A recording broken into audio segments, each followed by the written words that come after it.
Bonjour, bonsoir, shalom à vous, les enfants de Dieu, mes frères, mes sœurs, ma famille. Que l'Éternel nous soit à tous, sans exception, favorable. Merci infiniment, Seigneur éternel, lui qui nous a renouvelé les souffles de vie, lui qui a permis que nous soyons ici, que son nom soit glorifié. Et je ne manquerai pas à vous dire aussi merci, frères et sœurs, de feu que vous me laissez encore entrer dans vos maisons, dans vos téléviseurs. Que l'Éternel se souvienne de vous. Merci, Seigneur éternel. Souviens-toi de mes frères et sœurs et que l'Éternel vous soit aussi favorable. La première fois, mon frère, ma sœur, ce n'est pas un hasard que tu sois parmi nous. Que l'Éternel te soit favorable, que l'Éternel se souvienne de toi, mon frère, ma sœur. Mais sache que ici, nous parlons que d'un seul Dieu qui est Jésus-Christ. Tel est notre slogan, comme nous disons toujours, des bonnes actions, des bonnes actions. Enchaînez, enchaînez, faites-les. Ne vous arrêtez pas. Si l'occasion se présente, saisissez-les. Faites des bonnes actions, car c'est bien pour cela que nous sommes appelés pour pratiquer, pour faire des bonnes œuvres, pour faire des bonnes actions, afin de recevoir une grande récompense qui nous attend là-bas chez notre Père. Alors que l'Éternel nous soit à tous favorables, frères et sœurs. Notre thème d'aujourd'hui se nomme « Renforce ta défense ». Alors, renforce ta défense, nous allons développer pas à pas dans cette émission, mais pour l'heure, vous le savez autant que moi, dans cette émission, il y a une coutume, nous ne pouvons pas commencer sans pour autant que moi, je m'élimine, que moi, je me pousse, enfin que l'Esprit se manifeste et qu'il vienne nous enseigner. Prions vous et moi, au nom de Jésus-Christ. Seigneur éternel, merci pour ce temps magnifique, favorable que tu as donné à tes enfants. Nous croyons, Père, à ta puissance, à ta parole, à ton pouvoir, et nous te supplions que le Saint-Esprit, l'enseignant par excellence, qu'il vienne nous transmettre, nous enseigner la sagesse, la connaissance, l'intelligence, afin que la mission dont tu nous as donné, Père, qu'on puisse le faire selon ta volonté et comme toi tu le veux. Seigneur éternel, aide-nous à les faire. Insistez-nous du début comme à la fin dans cette émission. Au nom de Jésus-Christ. Merci infiniment, Père éternel. Nous croyons à ta parole, Seigneur. Nous croyons à tout ce que nous avons dit et nous voyons cela s'accomplir. Merci, Seigneur éternel. Nous avons ainsi prié et nous disons Amen. Amen, frères et sœurs. Que le bon Dieu soit loué. Alors, frères et sœurs, renforce ta défense. Renforce-les, frères. Renforce-les, ma sœur. Renforce ta défense. C'est tout ce que la Bible nous demande. Quand la Bible nous dit fortifiez-vous, cela veut tout simplement dire renforce-toi, ma sœur. Renforce-toi, mon frère. Renforce-toi, mon père. Renforce-toi, ma mère. Renforce-toi, mon jeune frère, ma jeune sœur.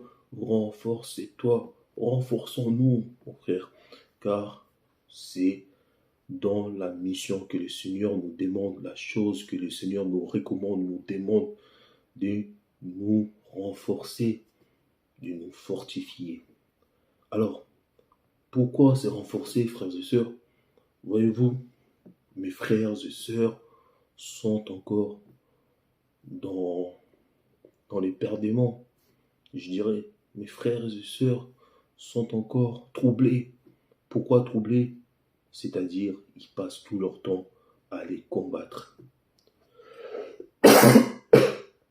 Excusez-moi. Ils passent tout leur temps à les attaquer.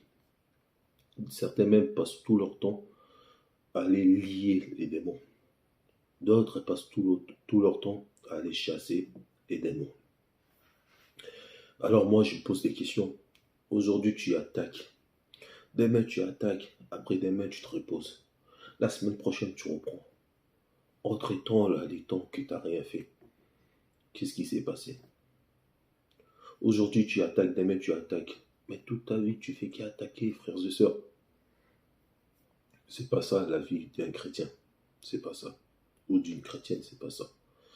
D'autres nous diront même, nous avons des jours de combats spirituels. Nous avons une semaine de combats spirituels. Et la semaine prochaine, ils ne vont pas combattre. Ben, si tu ne combats pas, toi qui es habitué de combattre, si la semaine prochaine, tu ne combats pas, donc du coup, tu as la défaite. Donc tu dois combattre toute ta vie. Non, Jésus a déjà combattu pour nous. Nous ne devons pas combattre. Nous devons se fortifier et renforcer notre défense. D'autres diront même, je vais aller lier les démons. Tu vas lier aujourd'hui, demain tu vas lier. Après-demain, tu ne vas pas lier. Mais tu verras les mêmes personnes, 2 mois après, ils vont encore aller lier. Qu'est-ce qui s'est passé entre-temps?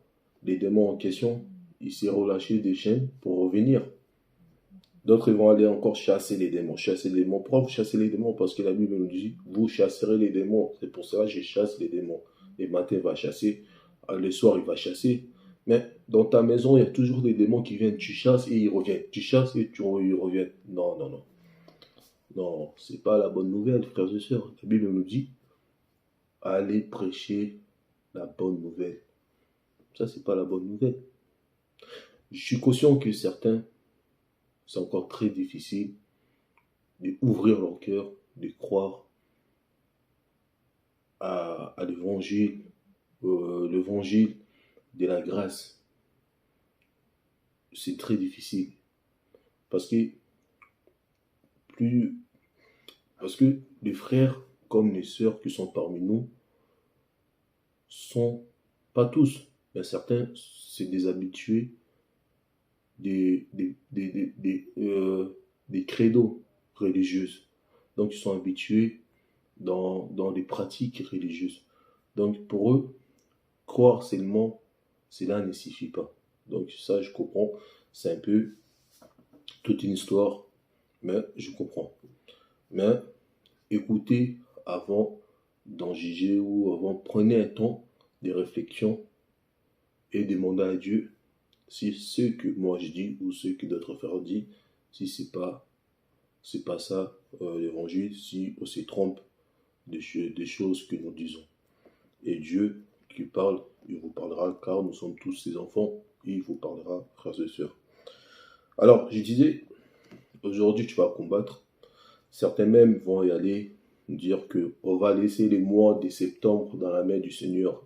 Mais moi je rigole parce que les mois de septembre, vous allez le laisser aux mains du Seigneur. Mais les mois prochains, les mois d'après, octobre, vous n'allez pas le laisser. Donc vous laissez que ces mois-ci. Vous allez faire des prières exceptionnellement pour les mois de septembre. De laisser les mois de septembre pour le Seigneur. Mais les mois d'après, vous n'allez pas le laisser. Il n'y aura pas ça, les mois d'octobre. Il n'y aura pas un mois spécial aussi. Il n'y aura pas. Les mois de novembre, on ne va pas le laisser. Donc, il n'y a pas de sens. Dès que je continue à vivre, je laisse ma vie sur terre dans la main de Dieu. Mes jours dans la main de Dieu. Je n'ai pas laissé qu'un mois. Il n'y a pas de sens. Je n'ai pas laissé une semaine. Non, non, non. Tant que je continue à vivre, toute ma vie, je laisse ça dans les mains du Seigneur. Il n'y a pas de sens de laisser qu'un mois dans la main du Seigneur. Il n'y a pas de sens, frères et sœurs. Cela ne veut rien dire, tout simplement. Voyez-vous, Jésus a dit une chose très importante à ses disciples. Vous le connaissez l'histoire dans Luc, si je ne me trompe pas, Luc 24, 13 à 27. Nous raconte que les femmes, Marie et d'autres femmes, ils ont été au sépulcre de Jésus. Ils ne l'ont pas trouvé. Donc ils sont revenus pour dire à d'autres frères, aux disciples, que non, les maîtres n'étaient plus. Et les disciples, à leur tour, ils sont partis voir si les maîtres étaient. Donc, ils ont vu les choses pareilles comme Marie et d'autres sœurs ont dit. Donc, du coup, vous verrez, les disciples, ils vont commencer à parler entre eux. Mais en parlant entre eux, vous verrez, il y a Jésus qui va venir leur rejoindre. La Bible nous dit qu'ils n'ont pas reconnu les maîtres. Mais les maîtres étaient parmi eux. Donc sur les chemins, ils vont parler, ouais, les maîtres, tout est mort, tu n'es pas au courant qu'un prophète puissant que Dieu utilisait. Vous allez lire ça dans Luc 24, 13 à 27, vous allez voir tout ce que je vous dis. Ça rencontre ça, c'est un peu long, je vais pas tout les lire, mais je vais quand même prendre Luc 24, 13. Je vais lire un petit passage pour ne pas être trop pour ne pas dire mes pensées. 24, 13 à 27. Voilà, 13 à 27, qui nous dit la Bible. Alors, je commence en 24. La Bible nous dit, Luc 24, 24, Luc chapitre 24, verset 24. Quelques-uns de ceux qui étaient avec nous sont allés au sépulcre et ils ont trouvé les choses comme les femmes l'avaient dit. Mais lui, ils ne l'ont point vu. C'est la réponse de Jésus qui nous intéresse dans tout cela. Alors, Jésus leur dit, ô hommes sans intelligence et dont le cœur est lent à croire tout ce qu'ont dit les prophètes. Pourquoi j'ai pris la réponse de Jésus? C'est qu'est-ce qui se passe en ce moment? Certains de nos frères et sœurs sont dans la phrase que Jésus a sortie. Donc, certains sont encore lents à comprendre cette bonne nouvelle que nous venons avec. Donc, d'autres sont complètement, ils s'y retrouvent aussi, d'autres sont vraiment, ils sont vraiment complètement à la réponse que Jésus a dit. Alors Jésus leur dit, ô hommes sans intelligence et dont le cœur est lent à croire tout ce qu'ont dit les prophètes. D'autres sont dans cette situation-là. C'est pas moi qui dis, j'incite personne, mais Jésus dit ces choses. Donc c'est comme ça quand nous voyons nos frères, nos sœurs aller se déshabiller devant les pasteurs, ouais, je dirais qu'ils sont sans intelligence et dont et le cœur est lent à croire et à comprendre des choses. Donc ils sont sans intelligence. Quand je vois des choses comme ça, nos sœurs qui se laissent, qui se déshabillent devant les pasteurs, tout ça, c'est des personnes qui n'ont pas la connaissance, sont sans intelligence. Donc voilà, c'est juste pour dire, frères et sœurs, que c'est difficile de croire au message au message de croire seulement des bonnes nouvelles que je suis en train de dire, parce que c'est normal, c'est là, parce que plusieurs d'entre vous, ce sont des habitués, des œuvres, des pratiquants, des religieux, voilà, vous les faites, vous pratiquez, vous faites tout cela, parce que pour vous, vous disiez peut-être que le nom de Jésus, oui, ben, je dois faire ceci, je dois faire cela, pour accompagner les œuvres, pour accompagner le nom de Jésus, par les œuvres. Donc, que l'Éternel nous aide, et comme dit la Bible, la sagesse va nous justifier. Donc, Dieu lui-même va justifier ses enfants. Mais, on va revenir je reviens à notre sujet d'aujourd'hui, renforce ta défense. Alors, je prends Colossiens chapitre 2, versets 13 à 15. 13 à 15, je lis au nom de Jésus-Christ. Vous qui étiez morts par vos offenses et par l'incirconcision de votre chair, il vous a rendus à la vie avec lui en nous faisant grâce pour toutes nos offenses.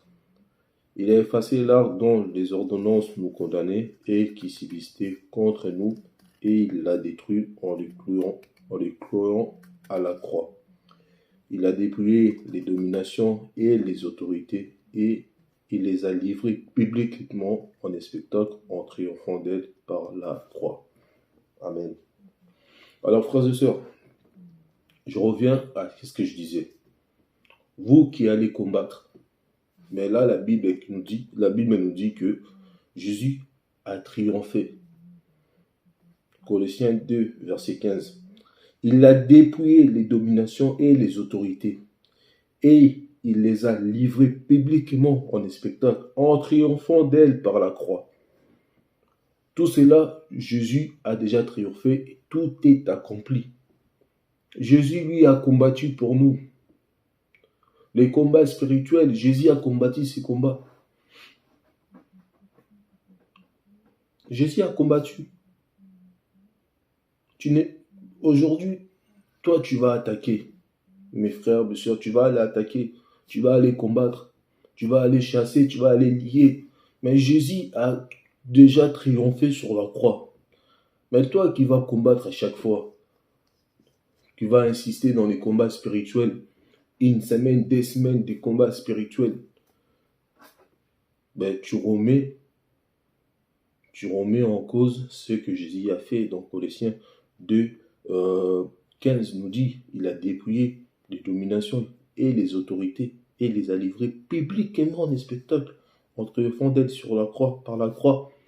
Mais toi qui continues à aller combattre, aller dans les combats spirituels, aller attaquer les démons, aller attaquer les sorciers, tu remets en cause les combats que notre maître a fait. Parce que aujourd'hui, nous avons pris à combattre, bien-aimés. Et je vois mal un enfant de Dieu. Savez-vous, frères et sœurs, quand la Bible dit « Nous sommes les temples du Saint-Esprit, les temples de Dieu », est-ce que vous voyez l'importance de ces mots? Je ne sais pas, peut-être beaucoup de nos frères, nos sœurs savent tout ça, reconnaissent que ouais, nous sommes les temples, Dieu habite en nous, et cela suffit. Non, ça ne suffit pas. Allez plus loin, creusez pour savoir qu'est-ce que cela veut dire. Orientez tout ce qui se passait dans les temples. Dans les temples, Dieu l'a ramené dans nous. C'est comme je dis, c'est comme un riche qui vous dit, tu es ma maison. Donc, un riche, un milliardaire qui dit, tu es ma maison. Donc, quand il te dit ça, donc, il doit t'acheter des nouvelles, de nouveaux vêtements. Il doit t'habiller. Il doit remplir ton compte. Donc, tu vas monter du niveau. Tu ne seras plus celui qui était avant. Donc, tu vas changer de vie. Tu auras des voitures de luxe. Tu vas avoir un jet privé. Donc, tu as tout ce que tu veux. Parce que les milliardaires t'ont choisi. Et il t'a dit que tu es sa maison. Donc, il doit t'habiller. Voyez-vous déjà quand nous rentrons dans le château, quand nous voyons les châteaux, les maisons des footballeurs, les maisons des basketteurs, des châteaux, les villas qu'ils ont, on dit waouh. Mais maintenant, les maîtres, les rois des rois, les maîtres de ces mondes, il nous a fait, nous, sa maison. On est le temple du Saint-Esprit. Donc, est-ce que vous réalisez cela? Donc, c'est lui qui est les temples de Dieu, où Dieu habite, où Dieu a ramené ses richesses, où Dieu a ramené sa sainteté. Je vois mal que celui-là a des démons en lui. Non, c'est pas normal. La Bible dit que dans le temple, il y avait un côté saint et l'autre un côté très saint. Donc les démons, il va venir se poser où? Non, je pense pas, frères et sœurs, réfléchissez. Mais aujourd'hui, dans les églises, nous allons entendre que non, Dieu va te bénir, frères et sœurs. Écoutez, il va vous donner la bonne nouvelle et en même temps la mauvaise nouvelle, alors que la Bible nous recommande de donner la bonne nouvelle. Il va vous dire, mon frère, ma sœur, Dieu va te bénir. Mais je vois, avant que la bénédiction arrive, il y a quelqu'un dans ta famille qui bloque ça, tu dois beaucoup prier. Oh, mais attends, frères et sœurs, pasteur ou l'homme de Dieu, tu me mets en confusion. Tu me donnes une bonne nouvelle, une mauvaise nouvelle. Après, tu me dis, non, c'est pour faire attention, pour beaucoup prier. Non, Dieu, avant de me bénir, Dieu n'a pas vu qu'il y avait quelqu'un ou, je sais pas, un cousin qui voulait arrêter ma bénédiction. Avant, la Bible dit, Dieu, quand il donne aussi la provision. Donc, Dieu n'avait pas vu qu'il y avait quelqu'un qui voulait mettre obstacle dans ma vie. C'est faux, frères et sœurs, c'est faux, c'est un message parce que la Bible nous dit la bonne nouvelle, ça c'est pas une bonne nouvelle. Et même, seule la Bible nous dit, nous avons déjà été bénis. Dieu nous a bénis de toutes sortes de choses, la Bible nous dit, Dieu nous a bénis. Donc pour revenir, frères et sœurs, tu vas aller combattre, alors que Dieu, Jésus-Christ, a déjà triomphé sur la croix. Mais toi, tu vas aller combattre.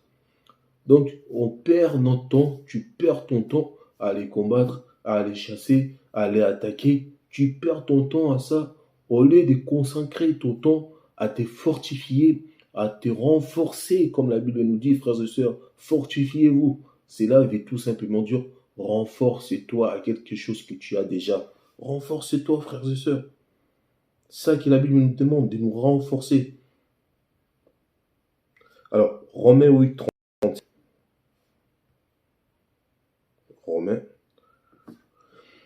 Romains chapitre 8, verset 37, qui nous dit la Bible. Mais dans toutes ces choses, nous sommes plus que vainqueurs par celui qui nous a aimés. La Bible nous dit dans toutes ces choses, nous sommes plus que vainqueurs par celui qui nous a aimés. Mais moi, vous savez, quand la Bible dit nous sommes plus que vainqueurs, ça veut dire nous sommes vainqueurs, mais nous sommes au-delà. Donc nous sommes plus que vainqueurs.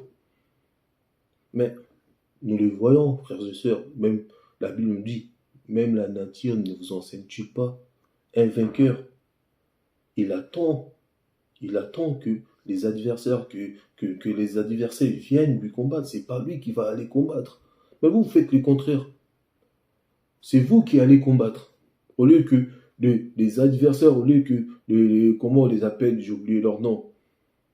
Il y a un teneur de titre et un challenger, je pense. Si c'est ça, je me souviens plus. C'est lui qui va venir combattre. Mais toi, tu es plus que vainqueur, mais tu vas aller chercher à aller combattre. Non, c'est le contraire. Mais dans toutes ces choses, nous sommes plus que vainqueurs par celui qui nous a aimés. Nous sommes plus que vainqueurs. Tu vas aller combattre et quoi? Tu vas aller attaquer qui? Tu vas perdre ton temps à aller combattre, à aller attaquer. Prends ton temps, fortifie-toi, renforce-toi. Renforce ta défense, frères et sœurs. C'est ça qui est plus important. Passe pas ton temps à aller combattre. Passe ton temps à te renforcer, à te fortifier, frères et sœurs. Nous allons prendre un verset, 1 Jean 5, 4. Je prends 1 Jean. Qu'est-ce qu'il nous dit? 1 Jean 5, verset 4. Alors, parce que tout ce qui est né de Dieu triomphe du monde, et la victoire qui est triomphée du monde, c'est notre foi. Voilà, frères et sœurs, où je voulais en venir. Parce que tout ce qui est né de Dieu triomphe du monde, et la victoire qui triomphe du monde, c'est notre foi. Nous devons renforcer notre foi. Nous devons fortifier notre foi. Donc, qu'est-ce que tu dois faire dans ta vie, frères et sœurs? C'est te renforcer, te fortifier. Non d'aller combattre. Non d'aller combattre. Tu n'as pas à combattre. Le Seigneur éternel nous a déjà donné la victoire. Tout ce qui nous reste, c'est quoi? C'est de renforcer notre défense. Ce n'est pas d'aller combattre. Tu vas combattre qui et pourquoi? Pourquoi? Pourquoi faire? Notre Père a déjà combattu pour nous. Écoutez qu'est-ce qu'il dit 1 Jean 4. Vous, petits enfants, vous êtes de Dieu. Et vous les avez vaincus parce que celui qui est en vous est plus grand que celui qui est dans le monde. Ah, frères et sœurs. On n'a même pas combattu que notre Père nous a donné la victoire. Pourquoi je vais aller me fatiguer à combattre? Pourquoi je vais aller déshonorer mon Père alors qu'il m'a donné une victoire? Je dois les garder jalousement. Je dois juste me renforcer, me fortifier. La Bible me dit, au nez de Dieu, c'est lui qui est en toi est plus fort que eux. Donc celui qui est en moi, comme lui il est plus fort, comment fait-il que les démons vont venir habiter en moi? Et tu vas me dire que non, mon frère, il y a un démon qui est en toi. Ah, mon frère, ma soeur, toi qui es né de nouveau, celui qui est né de nouveau, c'est dans l'esprit. Le Seigneur habite en toi dans l'esprit. Et l'esprit impur, l'esprit démoniaque, où est-ce qu'il va prendre de la place pour venir encore se poser en toi? Il n'y a qu'une seule place dans ton corps. C'est l'Esprit Saint qui doit y habiter. Notre esprit n'a plus de place pour ça. Mais aujourd'hui, dans les églises, nous avons des messages. En plus, ils vous posent des questions. Vous avez déjà reçu le Seigneur? Oui, pasteur. D'accord, mais vous devez recevoir encore le Seigneur. Parce qu'il y a un esprit. Oh, combien de fois je vais recevoir le Seigneur? Donc, première fois que j'avais reçu le Seigneur, c'était pas bien. C'était pas, le Seigneur n'avait pas attendu. C'est cette fois-ci que le Seigneur va attendre, il va venir. N'importe quoi, frères et sœurs. Réfléchissez. Ça, c'est, ça, c'est des credos religieux. Ce sont des choses bien préparées. Ce sont les mêmes choses que vous dites. En réalité, la parole de Dieu ne dit pas ça, frères et sœurs. C'est pas ça que la parole nous dit. C'est pas ça du tout, frères et sœurs. Alors, je vais prendre Éphésiens 6, 10, 18. Alors, Éphésiens 6, chapitre 10, chapitre 6, verset 10, qui nous dit la Bible. Au reste, fortifiez-vous dans le Seigneur et par sa force toute puissante. Frère, nous devons nous renforcer, nous devons nous fortifier par la puissance de celui qui est le plus fort, par la puissance de celui qui a vaincu le monde. Et lui qui a vaincu le monde, nous devons se renforcer et épuiser, s'approprier de sa puissance. Et pas passer notre temps d'aller combattre. Non. Toi qui combats le combat spirituel, ma sœur, avec beaucoup d'amour, mon frère, je t'ai dit, arrête, tu perds ton temps, passe ton temps à te renforcer, passe ton temps à te fortifier, que d'aller combattre. Le Seigneur a déjà combattu pour nous, tu n'as pas à combattre de nouveau. Ton combat ne pèsera pas avec le combat que le Seigneur a fait. Crois-tu vraiment que toi, tu as la force de combattre les esprits? Frères et sœurs. Celui qui est en nous, lui, il a la force. Lui a déjà combattu. Moi, je vais combattre quoi? Je vais renforcer. Je vais renforcer ma défense. C'est tout ce que j'ai à faire. 11. Revêtez-vous de toutes les armes de Dieu afin de pouvoir tenir ferme contre les ruses du diable. Voyez-vous, la Bible nous dit, revêtez-vous de toutes les armes de Dieu. Donc nous devons se revêtir des armes, pas les armes que Dieu nous donne. Non, c'est les armes que Dieu utilise, frères et sœurs. Les armes que Dieu utilise, ce sont les armes que Dieu nous a données. Ses propres armes, ceux que Dieu avait à lui, Dieu nous a dit, tenez mes armes. C'est les armes que Dieu nous donne, ses armes à lui. 12. Car nous n'avons pas à lutter contre la chair et le sang, mais contre les dominations, contre les autorités, contre les princes de ce monde, des ténèbres, contre les esprits méchants dans le lieu céleste. Nous n'avons pas à lutter contre la chair, mais contre ces esprits-là. Et comment nous allons lutter contre ces esprits-là? C'est en nous défendant, pas en nous attaquant. Nous devons juste se défendre. Se défendre, c'est tout. Et comment nous allons se défendre? Nous allons arriver. Comment nous allons nous défendre? Nous allons arriver. C'est pourquoi prenez toutes les armes de Dieu. C'est pourquoi prenez toutes les armes de Dieu, afin de pouvoir résister dans les mauvais jours et tenir ferme après avoir tout surmonté. Il nous dit de prendre toutes armes de Dieu. Écoutez les armes. Tenez donc ferme. Ayez à vos reins la vérité pour ceinture. Revêtez la vérité pour ceinture. Revêtez la cuirasse de la justice. Mettez pour chaussures à vos pieds les ailes qui donnent l'évangile de paix. Prenez par-dessus tout cela les boucliers de la foi, avec lesquels vous pourriez éteindre tous les traits enflammés du mal. Et vous allez remarquer, frères et sœurs, toutes les armes de Dieu qu'il utilise là sont défensives. Il n'y a pas une arme ici qui est offensive. Et ces armes que Dieu utilise, c'est des armes défensives qui nous donne pour nous défendre. Dieu nous donne ces armes-là pour nous défendre et pas pour attaquer. Parce que lui, Dieu, il a déjà attaqué, il a déjà fini. C'est fini, Dieu a déjà attaqué, Dieu a déjà gagné. Nous devons se défendre. C'est pour ça que Dieu, en étant Dieu, il sait que moi j'ai déjà attaqué, moi j'ai déjà gagné. Et les restes, qu'est-ce qui reste à mes enfants? Ils doivent juste se défendre.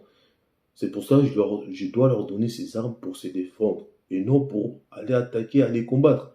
Ils sont juste là pour défendre. Donc la Bible nous dit, je reprends.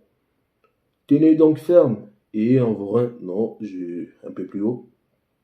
C'est pourquoi prenez toutes les armes de Dieu afin de pouvoir résister dans les mauvais jours et tenir ferme après avoir tout surmonté. Tenez donc ferme et à vos reins la vérité pour ceinture, revêtez la cuirasse de la justice, mettez pour chaussures à vos pieds les ailes qui donnent l'évangile de la paix, frères et sœurs. Dieu va te bénir, mais mon frère, tu as des sorciers qui te suivent. Non, c'est pas la paix, c'est pas l'évangile de la paix. Parce que quand tu m'annonces l'évangile, je dois sentir la paix sur moi. Je dois pas sentir l'inquiétude, l'angoisse, la peur. J'arrive pas à dormir la nuit, je reste éveillé parce que l'homme de Dieu m'a dit il y a des sorciers et tout. Non, non, non, non, non, non, non. C'est pas un évangile de la paix. C'est pas un évangile de paix, je veux dire. C'est pas un évangile de paix. Prenez par-dessus tout cela les boucliers de la foi.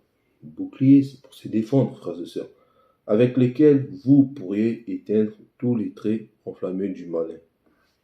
Prenez aussi les casques du salut et l'épée de l'esprit, qui est la parole de Dieu.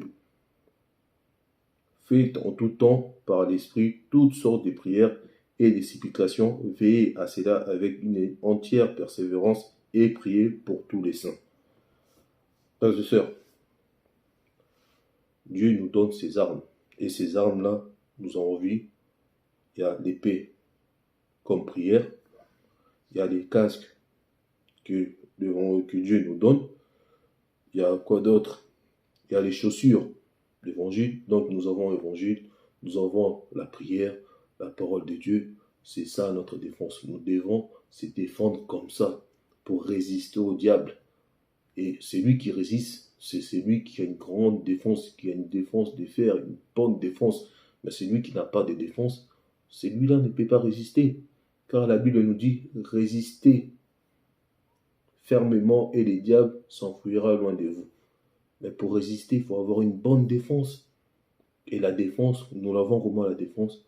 En méditant, en marchant, comme la Bible nous demande, à prier, à être tout le temps dans la présence de Dieu, à ne pas faire ceci, à ne pas faire cela, à quitter les mondes, à quitter certaines choses qu'on faisait, et ces choses-là ne donnaient pas gloire à Dieu.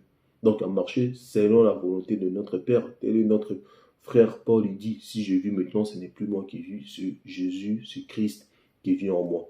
Donc c'est lui-là, c'est comme ça que nous devons se défendre. Donc au moment que nous marchons comme le Seigneur veut, c'est comme ça que nous allons arriver, à se défendre. Donc, voilà, frères et sœurs, nous devons se défendre. Défendez-vous, renforcez votre défense au lieu de passer votre temps d'aller attaquer, parce que l'Éternel, lui, a déjà fait tout cela. L'Éternel a déjà attaqué.